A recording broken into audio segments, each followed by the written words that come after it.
Good afternoon, everyone, and welcome to today's webinar, Lead Through the Lens of Love, and How to Create a Compelling Workforce Culture. Before we go there, I have a few housekeeping announcements. You are in listen-only mode, but if you have a question, we will be saving some time at the end for you to ask your questions. I am Susan Bryan. I am the Senior Director of the Greenhouse Project, and I am delighted for our series on workforce, starting with Danny O'Brien, and he's going to share a lot of his insights about what I consider to be a pretty incredible looming workforce crisis. So when you think about where we are, I read in an article, they described the shrinking workforce as a train wreck that's waiting to happen.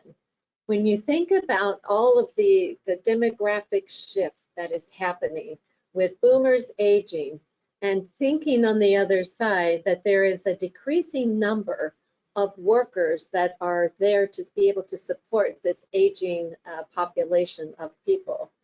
Coupled with that, paying a living wage.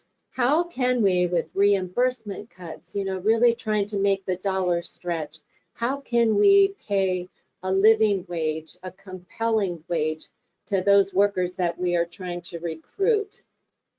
Coupled with that, competition.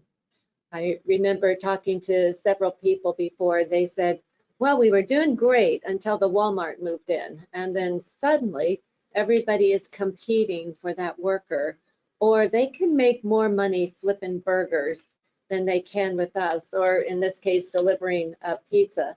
So everybody is competing for a limited number of people. Think about the cost of turnover and thinking about what it takes. Turnover is estimated to be about 45 to 66%.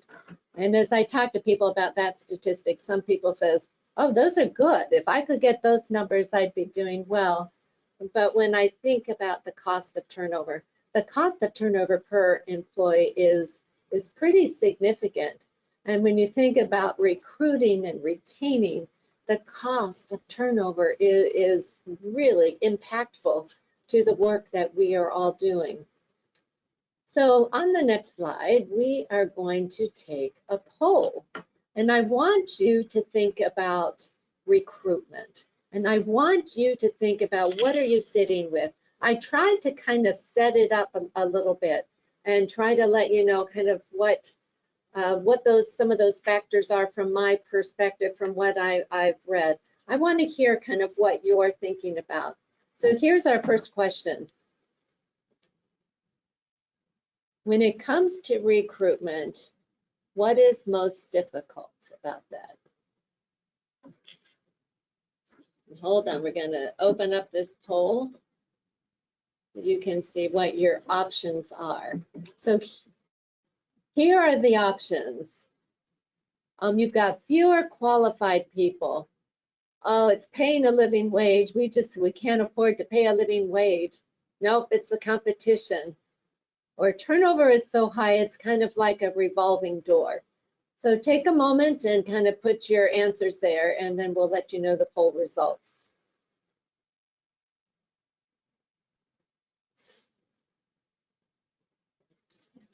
All right, we're going to close the poll. So here's what we've discovered from what you all are saying. Number one, turnover is high. Number two, there are fewer qualified people, hard to find talent. Number three is paying a living wage, and 13% of you said it's competition. So we're all struggling and dealing with some of the same things. And it sounds like turnover is a big deal. So obviously retention is going to be a big part of our conversation today. I am excited to introduce, I think, just an incredible expert in the field. And it's really interesting. I met Danny O'Brien, who is the CEO for Avila Home Care, which is a home care agency in Baltimore. I met him just shortly before the end of last year, 2019. And we actually were meeting to talk about doing some dementia education for his home care staff. And having been a nurse that has worked in home care, I was particularly intrigued with Danny's story and wanted to learn a little bit more about his home care agency and, you know, what he was experiencing with regards to recruitment and retaining staff. We're all challenged no matter what end of the continuum we're on. And as I talked to Danny about midway into our conversation, I said, oh my, you need to do a webinar for us, because some of the things that he was sharing with me were just too good to just keep in a private conversation. I thought this would be great to kick off our workforce series. So I am delighted Danny is here with us. And when I say with us, Danny is literally in the greenhouse office today. And he, given his proximity to our location, he has agreed to come in, and we're going to do this somewhat as a dialogue, but really want you to hear Danny's story, and we'll be able to, you'll ask questions at the end. We have a couple more polls for you to do, and then a few takeaways. So Danny, why don't you start with the why, and a bit about your story and how you got into home care agency. It's been 3 years, as I remember, but kind of tell us the story and the why and what got you into it. Sure. Thanks, Susan. Great to be here with everybody today. Yeah, my story is somewhat unique, and my background is unique, but sort of each of our backgrounds is somewhat unique to us as well. So years ago, I worked with Erickson Living, and Erickson Living develops and manages large-scale continuing care retirement communities. So I was the executive director at Charlestown, which at the time was the first and only Erickson community. And then during my time there, we started a bunch of other ones. So I really learned about senior living there and loved it. Felt like it was really dynamic and mission-oriented, and learned a ton there. At the time, I was also very involved in the church that my family went to. And along the way, and I was one of the elders, sort of the governing board of the church, the elders came to me and asked if I'd be willing to leave my job at Erickson and become the pastor of the church. I'd gone to seminary when I was younger. And I wasn't ambitious to be a pastor, but I also didn't want to end up like Jonah and be in the belly of a whale. So I said yes and went and served as a pastor for 10 years and learned a lot in that environment for sure. That also informed sort of every step has been very formational for me in this process. But after 10 years of being a pastor, and it was a good sized church, 2,500 families, super service oriented.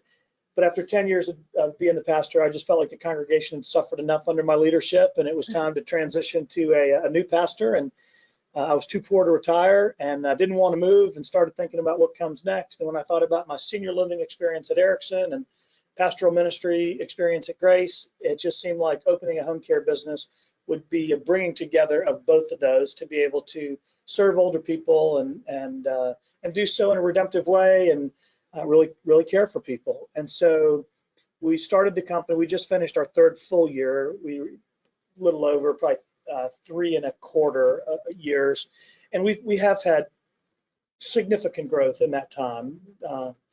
Fortunately, I'm in a space where we're not going to run short on older people who could use a little help at home. So there's plenty of demand for it. And one of the things, I was really concerned about two things when I started. Are we going to find enough great people to provide the care? And am I going to have to chase people down to get paid? And thankfully, both of those have been answered in a very positive way.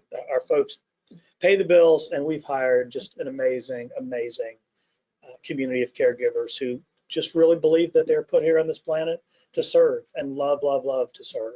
So it's been a lot of fun, certainly challenging, but just extraordinarily grateful for the privilege of doing this work.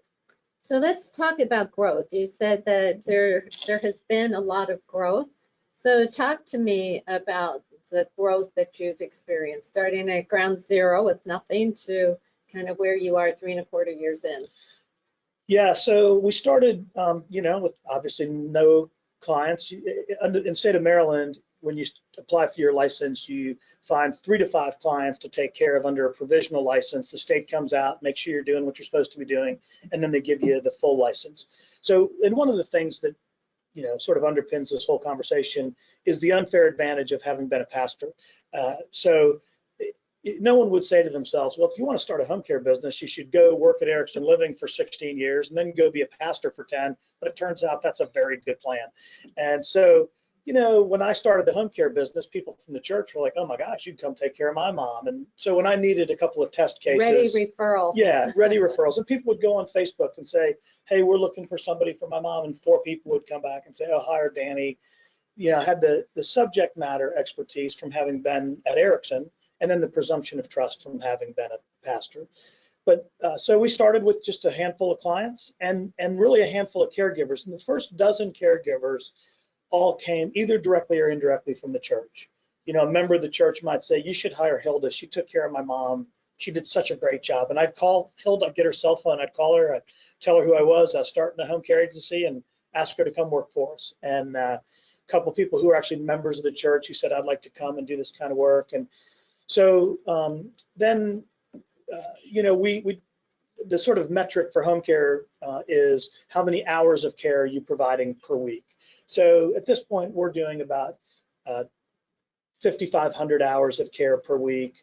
We have about 230 caregivers active at any given point in time. I have over 400 on my roster. Home care is a somewhat fluid workforce where you have a pool of people who get matched up, and but I've got about over 400 on my roster, about 230 working this week, and we've just had a steady increase. So we did this year about not quite twice what we did last year, and last year we did twice what we did the year before, which was our first year in operation. Wow. And yeah, it's actually been kind of just a straight line increase. It has been very manageable. I think that very thankful that the rate at which we were able to hire and the rate at which clients came to us just sort of has turned out to be sort of the same pace. And so it's always been very manageable. And I do think, in the home care space, home care is a unique business. There are a lot of small operators who go into it for the right reasons, but have trouble executing once you get past just a few clients. And then you get big companies who are big staffing agencies, and they really don't care about people. It's just a business for them. And I think that we bring the right heart to it, I hope, and the ability to execute in a professional way. So very thankful. So let's back up a little bit. I'd love for our listeners to understand a little bit about where you're located in your service area. Baltimore. Yeah, so we're in, our office is in a suburb that's just north of Baltimore City in Baltimore County, and we serve Baltimore City, Baltimore County, and 3 other surrounding counties in the Baltimore metro area. They've all been out of one office. We actually just opened an extension office in a county that's a little further away so that we could hire caregivers that live closer to where those clients will live. So in terms of the job market in the Baltimore area, I think what I'm trying to get at it is, I worked with people in the Baltimore area and talk about the challenges of recruiting in an urban area or finding the right people, and kind of going back to where we are, where we talked about the things that made recruitment so challenging. So in the Baltimore area, I'm assuming you're experiencing some of those same things, or those things exist? Yeah, so if you talk to people, people who are in the space would say recruiting is hard and it's hard to find good people, and that just has not been our experience. So I interview every Wednesday. I interview 12 people. We're probably booked 4 weeks out, 5 weeks out. If somebody cancels, I can fill that spot in the interview slate. And I've never placed a help wanted ad. So I've hired 400 people onto my roster without a help wanted ad. And so because they all come by word of mouth, mostly from our existing caregivers, they're almost pre-screened in a sense. And so I'm able to hire a very high percentage of the people I interview. And when I'm interviewing people, I'm really asking 2 questions. And one thing, I interview every person personally. Like, I used to meet all the clients. I don't meet all the clients anymore. I used to know every detail of the scheduling and who was doing what. I can't do that anymore. But the one thing I'm not going to give up, or the last thing I give up, is interviewing all the caregivers. Because in my mind, the most important thing we do is hire well. Because if we hire well, like everything else goes easier. And so I'm looking for people. I'm asking myself two questions. The first is this person doing this work out of a sense of calling or because they just need a job? And if it's just a job for them, they can go work at the Amazon warehouse here. I'm looking for people who do this work out of a sense of calling. And it's often, but not always, a religious calling. I mean, there's a lot of people who feel like this is the work that God has called them to do in this life. And then there's other people who aren't religious at all, but they just believe they're here to serve. And both of them are our folks. We love them all. And then the other question I'm asking is this person somebody that I feel confident sending into care for my 91-year-old mom, who I like? And so, and if the answer to both those questions isn't yes, then I'm not going to hire him. I mean, if I wouldn't send the person into care for my mom, like why in the world would I send them into care for your mom? And so that's been the philosophy. You know, I feel like our responsibility in the company is to love and care for our caregivers. And if we love and care for our caregivers, then they'll love and care for our clients, you know, and then business will take care of itself.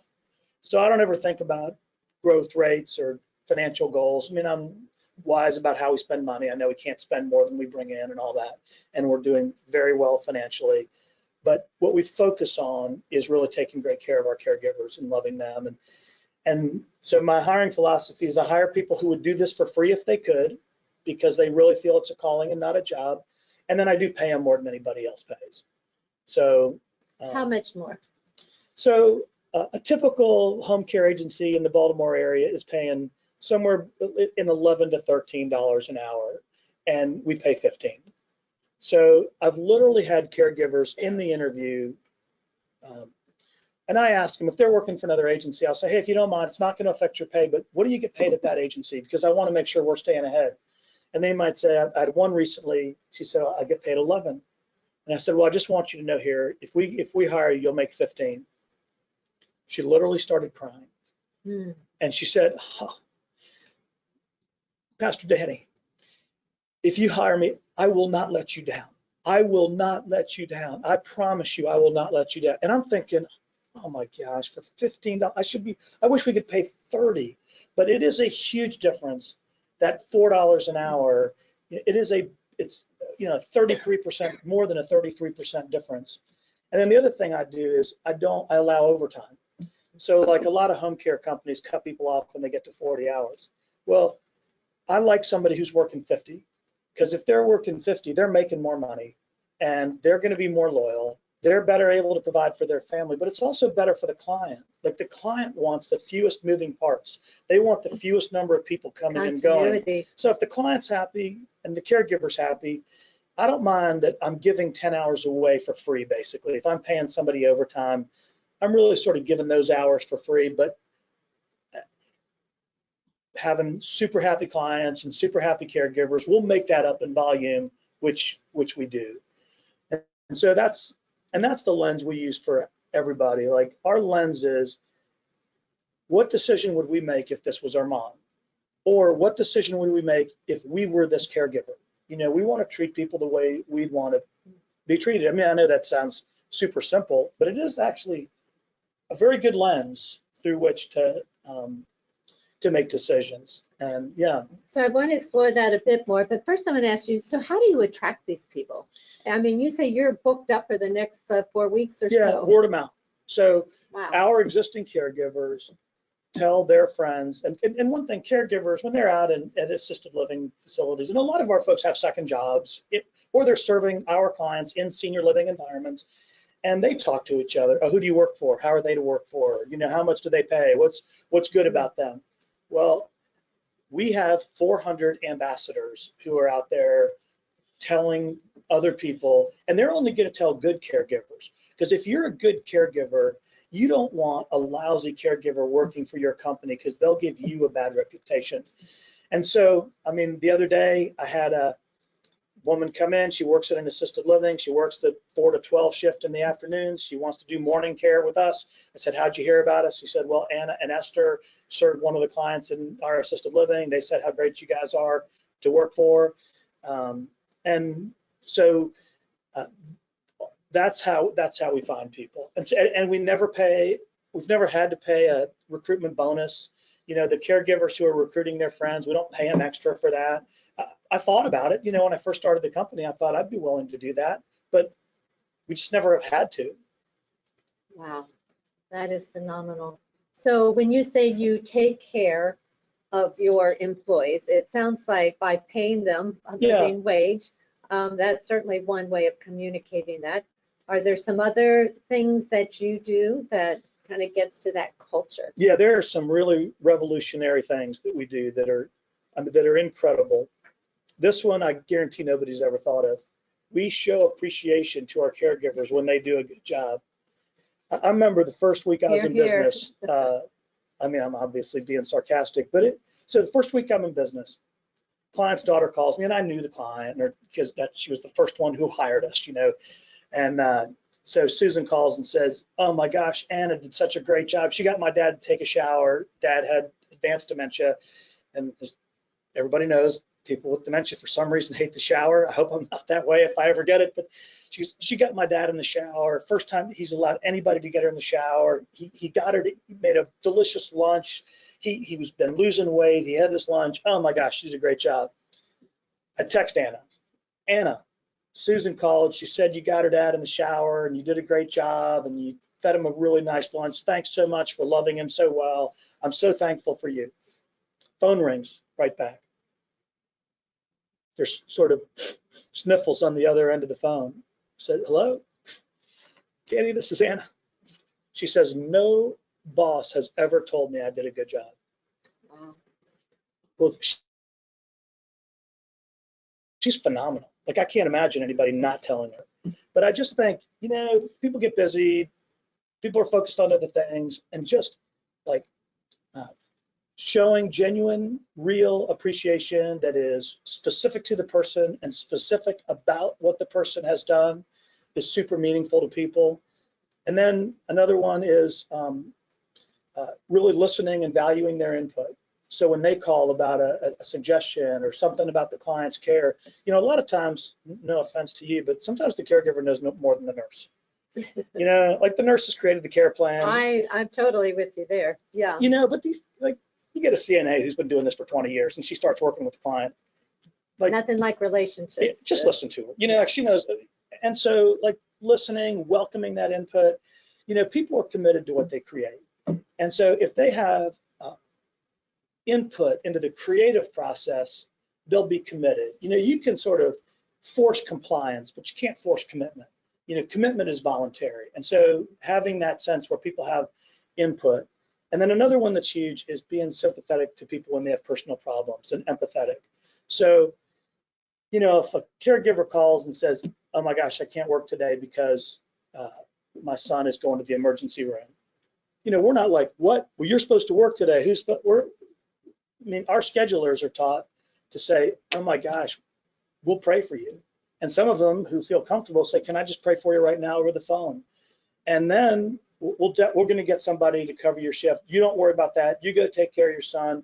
And then we call back later that night, hey, how was your son? How did he do? What, you know, and now part of that, there's a little selfishness there. Like, are you going to be able to work tomorrow? Like we want to know that. But also, you know, again, people come back and say, gosh, I've just never had somebody care enough to call. Yeah. And we, you know, do gift cards on people's birthdays. We do Christmas bonuses. Most home care companies don't do that. As far as the Christmas bonuses, I don't know about birthday gifts. And, you know, we do some recognition programs. I mean, we do have health insurance. We have 401k that people can participate in, all that. But I don't think that's what really moves the meter. You know, I think what moves the meter is having an office team who is genuinely empathetic and recognizing too that these folks who are making, even though it's 15 an hour and not 11, they're still living on the edge financially. And so that creates a set of challenges that people who make more money often don't have.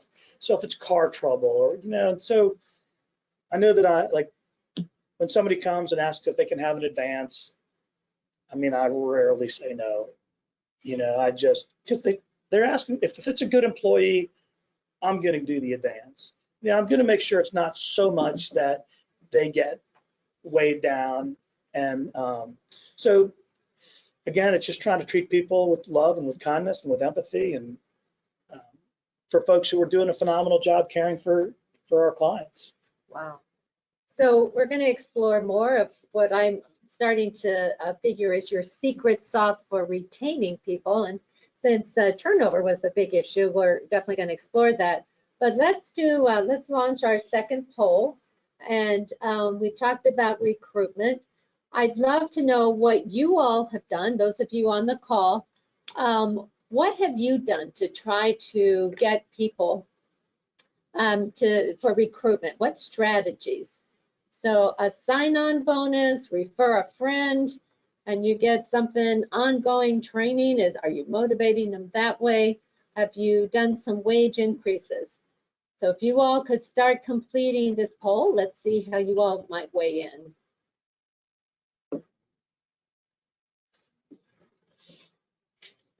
All or several of the above looks like it's a big hit. All right, just another few seconds.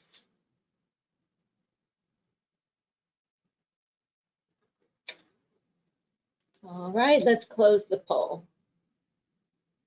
All right, it looks like about 88% of you said all or several of the above, and then about 6% said that you did a sign-on bonus, and 6% said you increased your wages. So again, you know, Danny, I guess, you know, your thing is it's the increased wages and the refer a friend. I mean, Yeah. while you're not incentivizing them per se, but it seems to be that's a way that has worked for you. It is definitely, but you know, the training matters too. You know, like really great caregivers, they view themselves, I mean, they're professionals. You know, this is a profession. And so oftentimes when people come for an interview, they'll bring a certificate. Well, I got some dementia training when I was working at this assisted living, or I got this other kind of training, which is what started my conversation with you a few weeks ago. You know, we do hospice training, and then a very well-regarded local hospice agency provides a certificate that has the name of that hospice agency on there, that they are Gilchrist certified in hospice education, which our caregivers really love. And so we pay them to attend the training. We make it a really nice event. We feed them. You know, there's some community and social time, and then there's training. And we talked about you doing that, where Greenhouse has such a great reputation in the care for folks with dementia that they will be able to, when we hire you, you know, we have it set up, I think, in April, where our folks will walk out of there with a certificate that says dementia training. So the training is super helpful, I think, and because it does affirm their spirit of professionalism.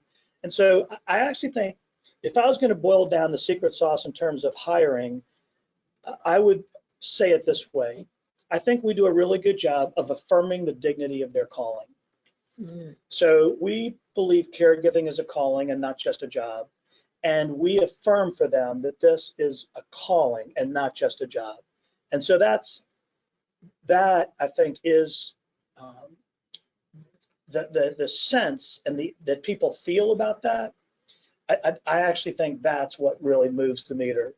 I had a friend who's we were caring for his dad, and his dad passed away, and I texted him and said, "Gosh, Todd, I'm so sorry. Heard your dad passed, and you know, I'll be praying for you." And he texted back, he said, "Danny, your people were amazing." And then he added this: "They love working for you." He said, "They love working for you." They said it's the best company they've ever worked for. And he's the CEO of another company. And the way we met, we're in a little round table of CEOs who all have a faith commitment to kind of learn from each other and encourage each other and share stories. And you know, he's like, "I want to get together with you and hear more about what you're doing, because I know we can." Like, I don't know if all my employees would say the same thing about, wow. You know. And so it's just interesting that as a client, that's the vibe that they're getting from our staff, that they love working for us. And I just think it's because we care for them and love them and pay them well and affirm their professionalism through training. And and listening and allowing their input, and then affirm the dignity of their calling. So those would be a couple that I'd say. That's incredible, which kind of gets us into the retention and that culture of caring. So describe for me your team.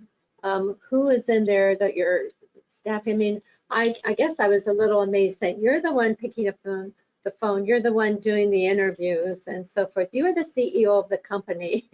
I mean, it seems a lot for you to do, but you don't do this whole process. No. We've got a great team. So team. So I have about five registered nurses who, do the intakes and the assessments and develop the care plans and reassessments when there's changes of care and oversee all the caregivers from a clinical standpoint. I've got a director of client care who oversees 8 full-time staff. Some are client services managers and some are client care coordinators. And the client services managers, when a new client calls, they answer questions, set up the nursing assessment, they do the sales part of it, but then they manage the care of that client all the way through the process in conjunction with a client care coordinator who's really a scheduler. And so the two of them manage each of these 2-person teams manages a portfolio of clients. And then I have somebody who does billing and payroll, and she's got a part-time assistant. And then I have hiring coordinators who screen the online applications, do initial telephone screens, set up the interviews, do all the credentialing, make sure all the credentials are up to date, remind people when their CNA is coming up to be renewed and those kinds of things.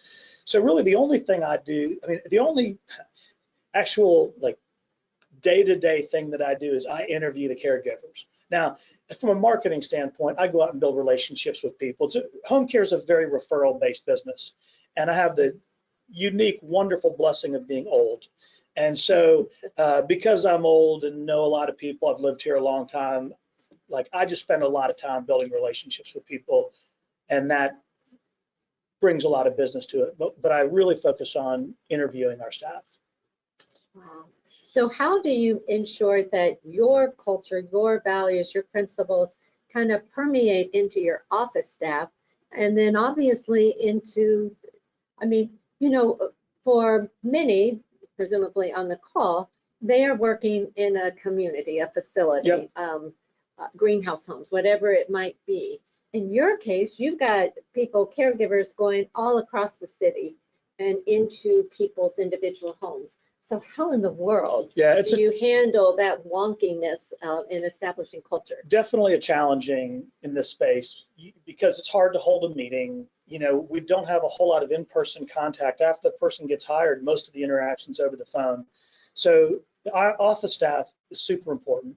And home care is as all of our businesses are, super relational. You're dealing with so many people and it's 1,000 details.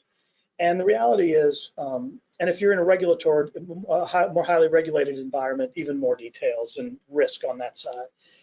And most people either are good on details and not as good with people, or they're good with people and not as good with details.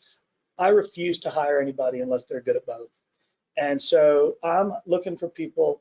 And when I'm hiring anybody at any level in any organization, I'm thinking of 3 sort of areas of discernment.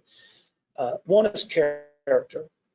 I'm only going to hire somebody who's a high character person for any job at any point doing anything. They have to be a person that I deem as a person of integrity, somebody who's not going to be selfish or self-interested. To wreck a culture, it takes one person. It just takes one person who starts backbiting or gossiping or acting in a way that's self-interested, and it's a big problem for your culture. So let me stop you there. So how do you judge that? How do you make those determinations? I'm super intuitive. I don't use any. There's no tool. I don't use. Are there any questions? Yeah. Well, some people think I'm a tool. So, but it's just. I ask open-ended questions in the interview process. I'd say, tell me the Susan story. And then you can go with whatever you want. They might give it professional. They might give it personal. They might give a little of both. I ask people if have you ever had a tough work situation? Have you ever had somebody who's hard to work with? What did you do there? And I just ask questions that get them talking about themselves. And I'm trying to discern, is this a person of character? And then obviously competence. Are they able to do the job? But one thing's for sure, I can teach somebody how to transfer somebody out of a wheelchair and into bed. I can't teach them how to be honest or have character or show up on time. Like, they've got to bring the character part. And then the third part is chemistry.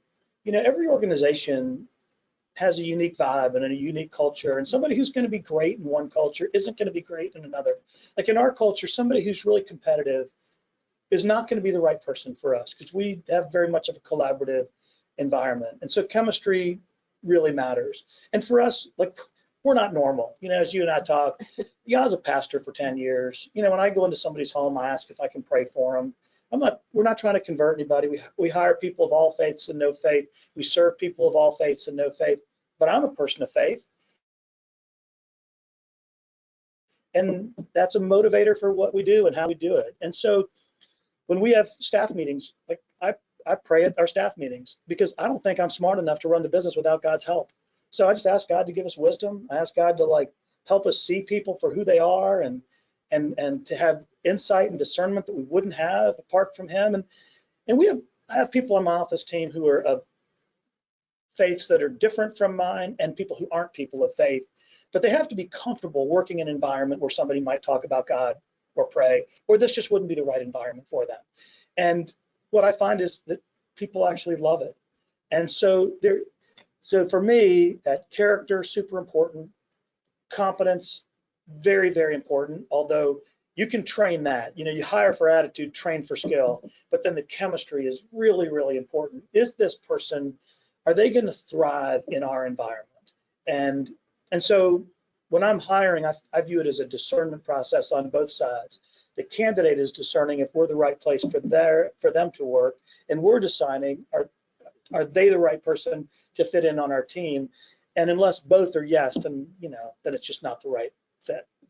And can you determine this in one interview?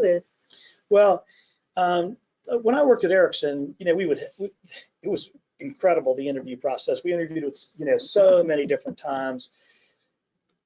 I usually can determine in one interview. Yeah, I mean, and I don't get it right all the time, but my track record's not terrible. I will say that. I don't say that immodestly. I think that's my gift. I'm an intuitive person. I connect with people pretty well, and I can usually discern, is this person somebody, and I get it wrong sometimes. The thing with the caregivers that I'll get wrong, usually if there's somebody with a good heart, but they might have reliability issues, it's hard to totally discern that in an interview. So I might hire somebody who's really nice, really does have a great heart, really wants to serve, but their life is so disorganized or too close to the edge that they end up with a bunch of reliability issues that we can't help them manage through. But we have had almost no issues of dishonesty or theft, or we've had a couple, but I mean, in home care, that's a huge issue. It is a huge issue. I've had 2 in 3 years with thousands of hours of client care provided. And so super thankful. And I'm sure a lot of that is just God's grace, but I do think we're not just going to hire somebody. I would rather tell a client, we don't have somebody for you, than to send the wrong person. Or I'll go myself, which I have done. Wow. And first Christmas Eve I was in business, I took on a client that probably lived too far away for us to really serve well, but I spent Christmas Eve with him and cleaned his bathroom and made him lunch and spent the day with him. And, just like, we didn't have somebody else. So that was me. Well, that makes a powerful statement. The CEO of the company it's not casting a disparaging or a less than view to the person who would be doing that job. Well, that's actually the most important job in the company, are the folks who are with our clients. Again, that's a great mindset. So let's move on, talk about engagement. What's the difference? How is engagement different from employee satisfaction? And how is engagement really supporting your retention efforts? Yeah, well, I talked about that a little bit, where I think people are committed to what they create. Engagement is about commitment. Satisfaction is like, oh, do I like it here? So you could like it here, but if somebody came along and offered you 50 cents more an hour or some other benefit, you might like it there too. So you might say, well, I like it here, I'll probably like it there. engagement is about commitment. Engagement is about really having a sense of belonging on a team. And that belonging, it really is about feeling like you have a voice, feeling like the people in your organization genuinely love you and care about you and are concerned about your well-being. If people are if they feel like they're just being treated like a piece of machinery that is just performing a task that can be thrown away once it no longer performs that task, they're going to sense that. But if they feel like, gosh, here's a human being and they care about me. And so if I have a child who's sick, they care about the fact that my child is sick. Or if I have a problem with my car, they don't just yell at me for being late. It's like, well, can we help with the car? And I'm going to tell you, if I was the greediest, most self-interested person in the world, I still think it's a better way to run the business. Like, I just think that it does create that level of commitment. So that would be, I just think it's about all the things I've talked about up to this point. Wow. Well, let's go back. I have another poll that I'd like for us to do. If we could launch the next poll, those were some great thoughts. So how do you measure engagement? Satisfaction surveys, informal focus groups, or some other, and you can type your answer in the chat box.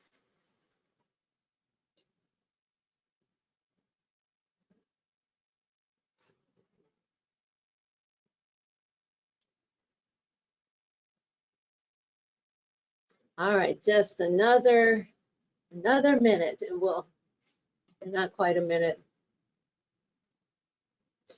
It's like most of you are getting close to having voted.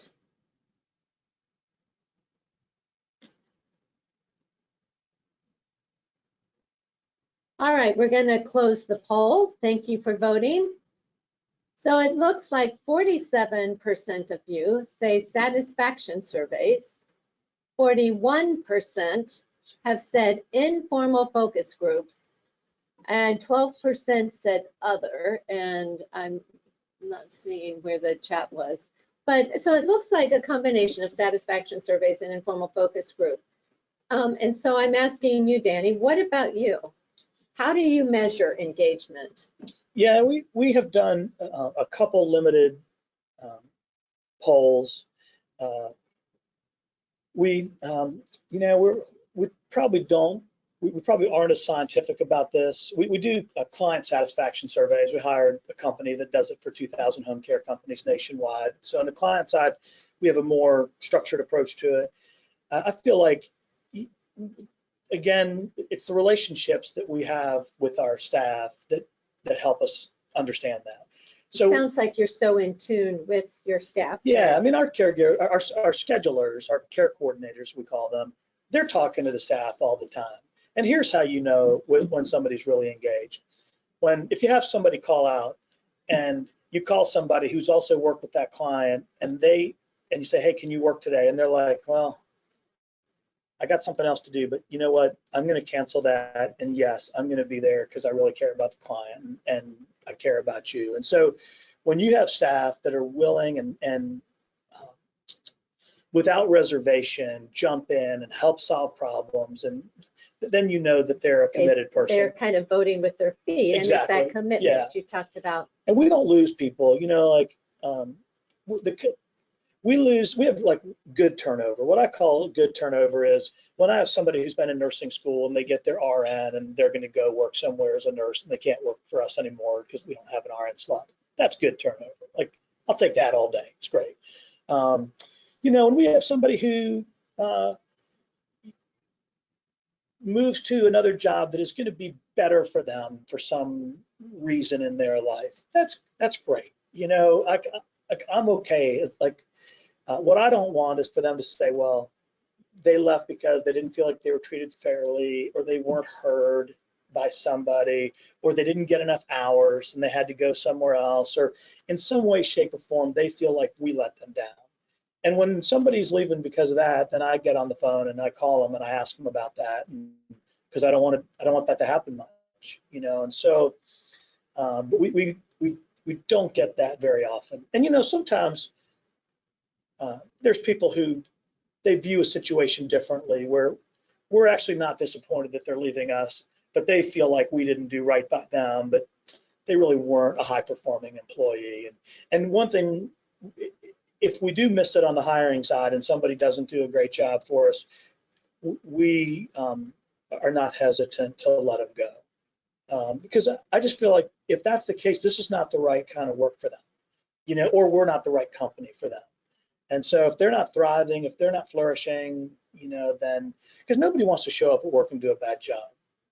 And nobody does, you know. And so I think that sometimes the greatest gift you can do for somebody is help them force them to find a new career choice if they're in a spot that really where they're not thriving. Because I believe, you know, there's a verse in the Bible that says we are all God's workmanship, created in Christ Jesus to do good works, which God has prepared ahead of time for us to do. Well, if these aren't the good works for them, there's somewhere else that is, you know. And if they're not thriving, if they're not flourishing, then I want to, as quickly as possible, help. And then if I can treat them fairly by giving them some money or some time to transition to that next thing, then I'm happy to do that. But I'd rather do that than keep somebody who's an underperformer, because it sells them short. I have enough respect for their dignity as a worker that I'm not going to you know, George Bush called it the soft racism of low expectations or whatever. You know, I think that, you know, by letting a low performer slide by, and this isn't just caregiver, this is anybody, it sort of doesn't respect the fact that they could be a high performer somewhere else if they found the right job where they're properly motivated and properly suited. I love your lens. Real quick question though, if you had more caregivers, is it for lack of caregivers that you might have more business, or you've got all the business you need and the caregivers are there to support that? Well, it just keeps growing, but we've never had to say no to a client because we don't have the caregivers. We could sign up some new. So if any of y'all are in the Baltimore area and know anyone who needs home care, send them our way. We could take, you know, if 10 people call today needing home care, our schedulers might think differently, but we could sign them up and have great caregivers with them. What I get sad about sometimes is when really great people come in and interview, I want to make sure we're able to get them to work quickly, you know, because here's a great person. I want to get them rolling and get them on our team and get them committed. Because if they come through an interview and for whatever reason we don't have a client that's a good match for them, you know, and for us it's all about matching. We're not just hiring people for hours. We want to match a caregiver with a client. We think of ourselves as the eHarmony of home care. You know, we're matching people on 29 factors of compatibility to have a caregiver who's ideally matched for the client, and vice versa, where the client is blessed by the caregiver and the caregiver is blessed by serving that client. That's incredible. That's awesome. Well, I'm going to keep us moving so that we can get into our questions. And you know, as I talked to Danny, I thought about our greenhouse philosophy and thought about our values and what are we doing to really actualize those values. So for those of you who know Greenhouse, our core values are real home, meaningful life, and empowered staff. And you know, Dan, you talked so much about really the essence of which is empowerment. What you have done to really create empowerment among your care teams, your care staff, I think is just incredible. So when we think about how does that get operationalized, we use a construct in Greenhouse, and I know there are some of you on the phone that are working in Greenhouse homes. This is our construct, and I just thought it was so cool the way Danny is talking a lot about it, really thinking about our mindsets, our beliefs, and how do our underlying beliefs really kind of determine where our behaviors will go. Instead of thinking about what are the behaviors I want to see, it's let's kind of get to the mindset and the underlying beliefs. This is super important. I mean, you know, if you're just trying to enforce compliance, that's just a miserable labor. But if you get people who are properly motivated and their beliefs and are in sync with what the organization's beliefs are, then their behaviors are going to be right 95% of the time. And they're going to need less supervision, and they're going to, because they're properly motivated. Their belief system and values are aligned with the belief system and values of the organization. And so, yeah, it's just critically important. Right. No, and I felt that throughout our entire conversation. And then it's the systems. And again, I appreciated what you were talking about with your team at the office and that incredible intention. So it's not all dependent upon you, but No. there are systems and infrastructure to kind of support Oh yeah. this culture. And like, yeah, and we have technology. I mean, when a caregiver gets to a client's house, they can't clock in unless they have a visit on the calendar that they're assigned to that person, and the GPS system on their phone says they're at the client's house. So like, we have accountability. You know, we're not having Exactly. people, you know, saying that they're there with Mrs. McGillicuddy when they're really down at Starbucks, or they're half of an hour away stuck in traffic. You know, and so like, we have a high level, and you have Checks to have and a high level balances. of Yep. accountability. I mean, we're caring for vulnerable elderly people in their homes, and Exactly. so yeah, so systems are also critically important. I think, I think this is the other thing that Danny and I talked a little bit about this before our call. When you think about CNAs and direct care staff, this was a quote that I took from a publication I read. It's a low wage, low to no benefit, and often thankless job. One that involves everything from bathing and feeding to dealing with incontinence and cognitive decline. And I love, Danny, what you said when you went on Christmas Eve to do what you called, that's the highest calling. In the job that we do, that is the job that matters the most. Yeah, well, you know, probably 80 to 90% of my direct caregivers are African. They're immigrants here that came from, all legal to work in the U.S. and all that. But for them, caregiving is a noble calling, and really, for all of our, even those who are born in America, like even though other people might not view it that way, our staff view caregiving as noble work, important work. And many believe sort of you reap what you sow, and the way that you care for others is the way you're going to be cared for down the road. And, you know, like this could be your mom, this could be, it's somebody's mom. And then our underlying belief, again, we have sort of a particular lens. We just believe every single person is created in God's image, and therefore they have great dignity and value and worth. And if this person's a child of God, then they deserve to be treated like gold. And so, and it doesn't matter what their background is or what their diagnosis is, they are a child of God. And they, you know, we all love it when somebody loves our kids, you know, whether it's a coach or a teacher. Well, I think God's the same way. When we love his kids, he likes it. So we go out there and try to love his kids and love them really well. And so that's noble work. That is not a low level job. Wow, this is great. So let's take the next one. So leading through the lens of love, and I think Danny's talked a lot about it. And I have to kind of point out, it's all about leadership, and what Danny has really done. It's all about leadership. And those who see the world through the lens of love are those visionaries. And finally, kind of the perception. I thought, how are we seeing the world? And you provided an incredible frame and an incredible lens by which we can really see kind of what's going on. I'm going to open it to questions right now. And I think I saw a couple up there. When census drop, do you reduce your staff hours? Yeah, so one thing about home care that again is different from a facility is that people are assigned to an individual client. And so, and I go over this in the interview process to make sure people are aware of it. And so, you know, somebody, if they're working with Mrs. Johnson for 30 or 40 hours a week and Mrs. Johnson goes in the hospital, they might not work for the 3 or 4 days. Now, sometimes they do follow them to the hospital, but, or if their client passes away, it might take us another day or so to get, or week maybe even, to get them assigned to another client. But the folks who are doing home care prefer working in the home to working in another environment, and they're willing to understand the risk of that. And oftentimes they're working 2 jobs. They might have clients with 2 different agencies, or they might work full-time in an assisted living and then part-time with us.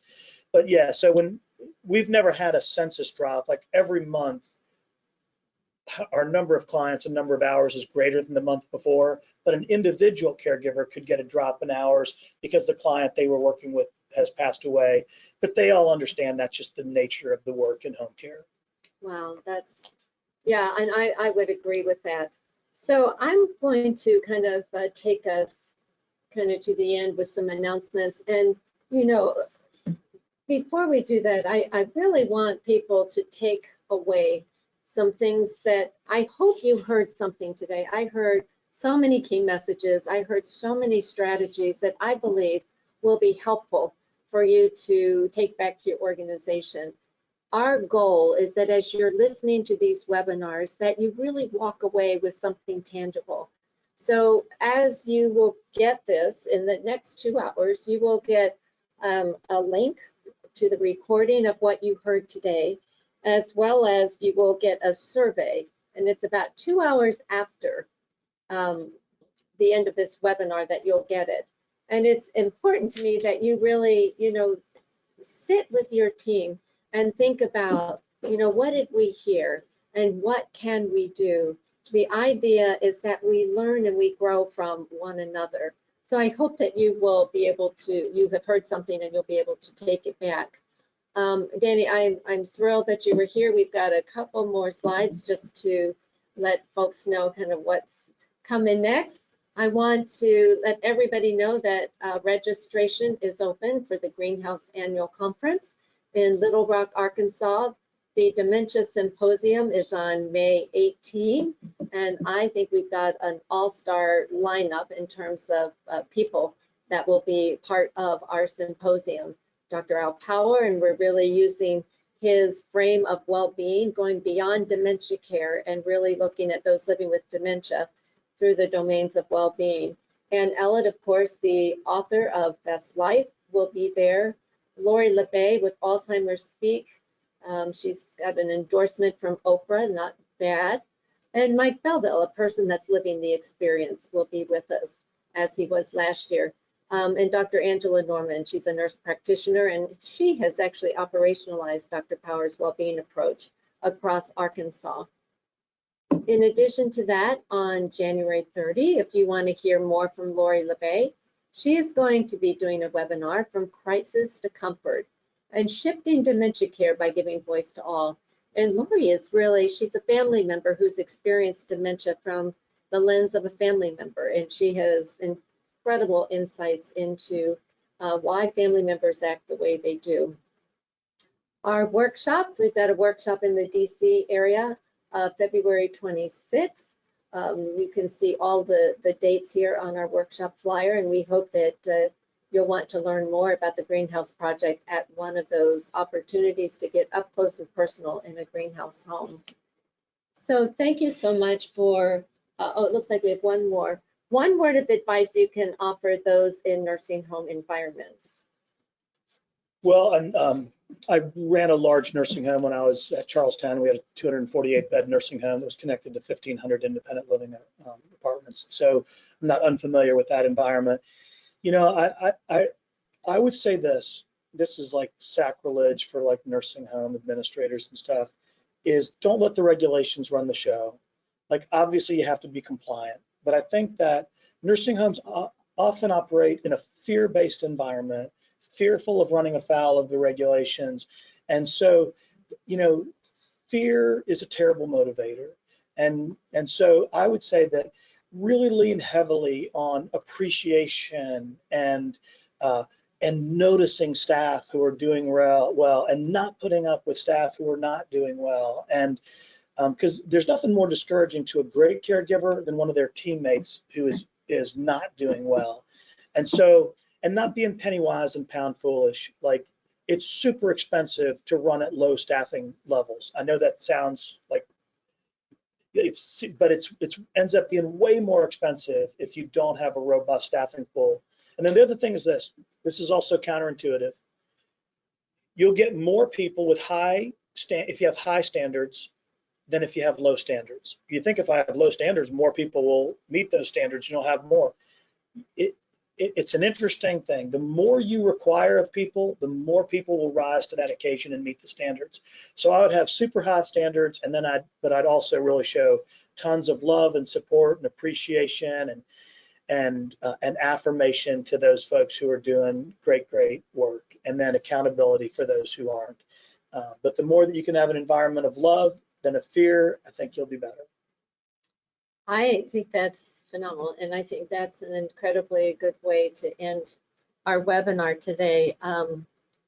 You know, our last video for Greenhouse said it was entitled Where Love Matters. And I think you are really describing kind of the essence of who we are, what we do. It's all about relationships, deep knowing relationships, caring about one another. And it's all about wise leadership, who are really willing to go the distance and to flatten the hierarchy, reach out and really form those trusting relationships with their staff. Amen.